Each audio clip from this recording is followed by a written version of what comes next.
തൂക്കുപാലം saint Antony's ദേവാലയത്തിൽ വിശുദ്ധ അന്തോണീസിന്റെയും പരിശുദ്ധ കന്യാമറിയത്തിന്റെയും വിശുദ്ധ സെബസ്ത്യാനോസിന്റെയും തിരുനാളിന് നാളെ തുടക്കമാകും.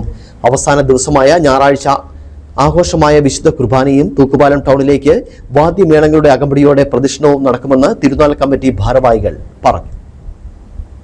നാനാജാതി മതസ്ഥർ ഒരേപോലെ ആഘോഷിക്കുന്ന ഒന്നാണ് തൂക്കുപാലം സെന്റ് ആന്റണീസ് ദേവാലയത്തിലെ തിരുനാൾ. ഈ വർഷത്തെ തിരുനാൾ നാളെ വൈകിട്ട് 4 മണിക്ക് കൊടിയേറുന്നതോടെ തുടക്കമാകും. ശനിയാഴ്ച കൂട്ടായ്മകളിലേക്ക് പ്രദക്ഷിണവും ആഘോഷമായ വിശുദ്ധ കുർബാനയും വാഹന വെഞ്ചരിപ്പ് എന്നിവയും നടക്കും. അവസാന ദിവസമായ ഞായറാഴ്ച തൂക്കുപാലം ടൗണിലേക്ക് ആഘോഷകരമായ പ്രദക്ഷിണവും നടക്കുമെന്ന് ഇടവക വികാരി തോമസ് വലിയമംഗലം പറഞ്ഞു. 70 വർഷത്തോളം പഴക്കമുള്ള അനുഗ്രഹത്തിന് നടപടികളാണിത്. അന്തോണീസിന്റെയും സെബസ്ത്യാനോസിന്റെയും പരിശുദ്ധ അമ്മയുടെയും സ്വർഗീയ മാധ്യസ്ഥതയില് നാനാജാതി മതസ്ഥര് തിങ്ങിപ്പാർക്കുന്ന ഈ തൂക്കുപാലത്തെ സംബന്ധിച്ച് ഈ ദേശത്തിന്റെ മുഴുവന്റെയും അനുഗ്രഹത്തിന്റെ ഒരു വലിയ ഇടമാണ് ഈ സെന്റ് ആന്റണീസ് ദേവാലയം.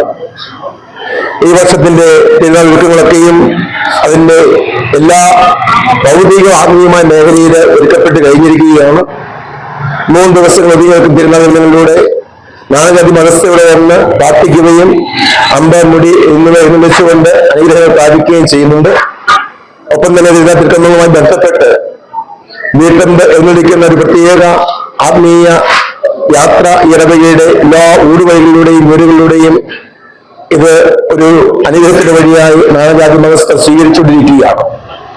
ഇന്നത്തെ ഈ വർഷത്തിന്റെ തിരുനാൾ ദിനങ്ങളിൽ എല്ലാവരെയും പ്രത്യേകം തിരുനാളിലേക്ക് ക്ഷണിക്കുകയും ദൈവത്തിന്റെ അനുഗ്രഹം പ്രത്യേകം പ്രാപിക്കുവാനായിട്ട് സ്വാഗതം ചെയ്യുന്നു. ഞായറാഴ്ച വൈകിട്ട് 8 മണിക്ക് ഗൃഹപാഠം എന്ന ഷോർട്ട് ഫിലിമിന്റെ പ്രദർശനവും ഉണ്ടാകും. തിരുനാൾ ദിവസങ്ങളിൽ അമ്പ് വയ്ക്കുന്നതിനും അടിമ വയ്ക്കുന്നതിനും സൗകര്യമുണ്ടായിരിക്കുമെന്നും ആഘോഷ കമ്മിറ്റി ഭാരവാഹികൾ അറിയിച്ചു. News bureau, Udumbanchola.